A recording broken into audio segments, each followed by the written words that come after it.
Fisiologia da Alma, capítulo 59. Então vamos a mais uma pergunta ao espírito Ramatiz. Quando os espíritos nos dizem que a morte do corpo físico não extingue a vontade de ingerir álcool, ficamos confusos, pois se o corpo é físico, tudo leva a crer que o túmulo terreno sela a fronteira definitiva das sensações físicas. Estamos equivocados em nosso raciocínio? Então responde Ramatiz, o espírito Ramatiz. A desencarnação não destrói os desejos, pois estes são psíquicos e não físicos. Após a morte corporal, quando a alma se vê impedida da satisfação alcoólica, é justamente quando o seu desejo ainda mais recrudesce.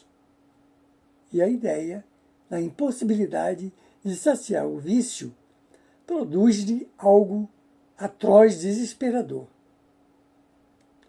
Há muito tempo a tradição ocultista nos ensina que o corpo astral, como um dos veículos que compõem o corpo espiritual, é geralmente o corpo dos desejos, no qual sedia-se o desejo do espírito. Conservam-se todos os resíduos produzidos pela sua emotividade e paixões vividas nos milênios findos. Através desse sutilíssimo corpo astral, constituído de toda a essência psíquica emotiva, desde a sua origem planetária, é que realmente se manifesta o desejo do espírito. Nessa contextura delicadíssima, atuam, gritam e dominam todos os ecos e estímulos das paixões, desejos e vícios que hajam vibrado na alma através de suas anteriores encarnações físicas. E por isso, é porque está faltando um acento aqui na transcrição. É por isso que a simples perspectiva de não poderem saciar a angústia ou a angustiosa sede do álcool trazida da terra deixa esses infelizes alcoólatras cegos e enlouquecidos sobre os mais cruciantes acontecimentos. Rompem-se-lhes as algemas de qualquer convenção ou deveres afetuosos, levando-os a praticar as mais vis torpezas para conseguir o álcool. Aqui é como acontece com a droga também, né? Tem gente que se prostitui para conseguir a droga. É por aí. Aqueles que já presenciaram os ataques etíricos dos alcoólatras e compungiram seus alucinantes delírios, sem dúvida, não observaram 20% do que acontece a esses infelizes desesperados pelo vício quando lançados brutalmente no mundo astral. Inclusive, num desses capítulos anteriores aí, eu conto que dá licença, só um minutinho, vou tomar um chazinho aqui. Eu conto um fato que eu presenciei num hospital, numa visita que eu fiz. Um alcoólatra quase se jogando, tentou se jogar do 4º ou 5º andar, estava visitando uma pessoa lá, a pessoa sabia o que queria fazer, que já tinha tentado outras vezes ali, aí pediu para a gente segurar ele, aí vamos lá, tinha uns 4 camaradas, assim, 5 camaradas, forte, fomos lá, segurando ele, porque ele se jogar pela janela, porque ele estava com abstinência do álcool, né?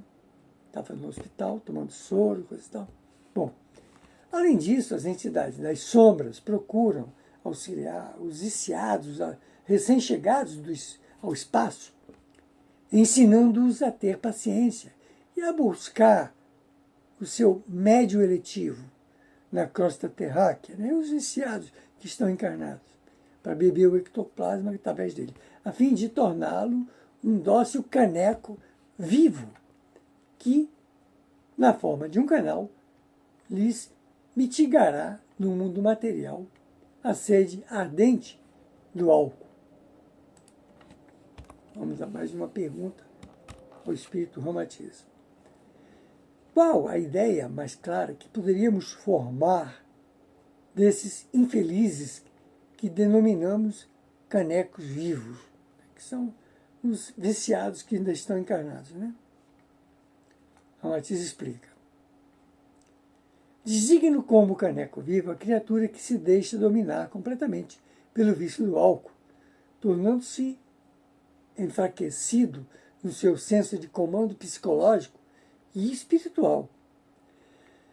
Quando tal acontece, os viciados do além, que se afinizam a sua constituição psíquica, vigiam-na e atuam incessantemente sobre ela, a fim de conseguirem situá-la sobre a frequência vibratória com que operam em comum, para subverter-lhe completamente a vontade e o caráter. Quer dizer, tudo é sintonia, viu, gente?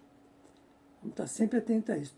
Você pensou numa besteira, o mundo dos espíritos que estão envolvidos com aquela besteira se aproxima de você.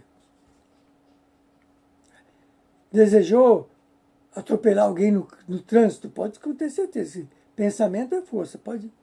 Desejou a mulher do próximo? Isso vai influenciar até que, se ela for fraca, uma hora vai ter um problema para milênios depois, para consertar isso. Por aí vai. Bom, de acordo com a lei de afinidade espiritual, é preciso que o candidato à função de caneco vivo vibre na mesma faixa vibratória do malfeitor desencarnado, o obsessor, né?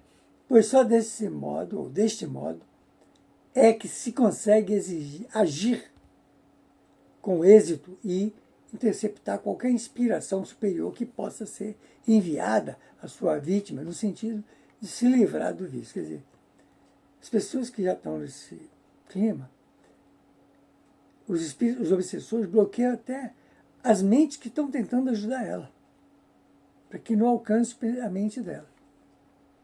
Quer dizer, é que negócio, Satanás é sábio, muito sábio. Por quê? Porque ele é velho. Está há milênios e milênios. Mas Satanás não é uma entidade à parte. Qualquer criatura com instinto mau, com a prática má, é um Satanazinho. Não existe um único Satanás. Deus não ia criar um Satanás. Não é isso.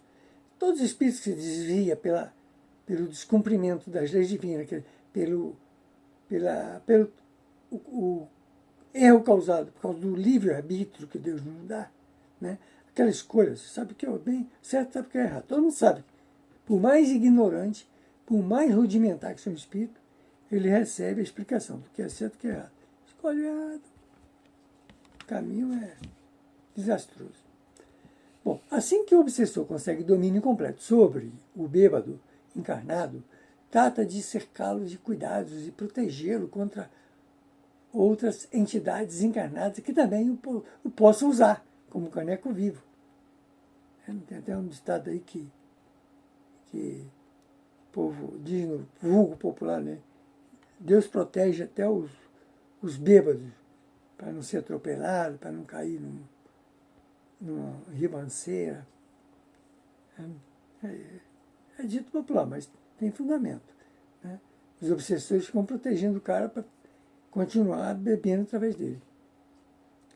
O álcool ingerido pelo alcoólatra terreno, depois que ele atinge o estômago, volatiza-se em operação progressiva até alcançar sua forma etéreo-astral, momento em que os espíritos viciados podem, então, sugá-lo pela aura do infeliz beberrão.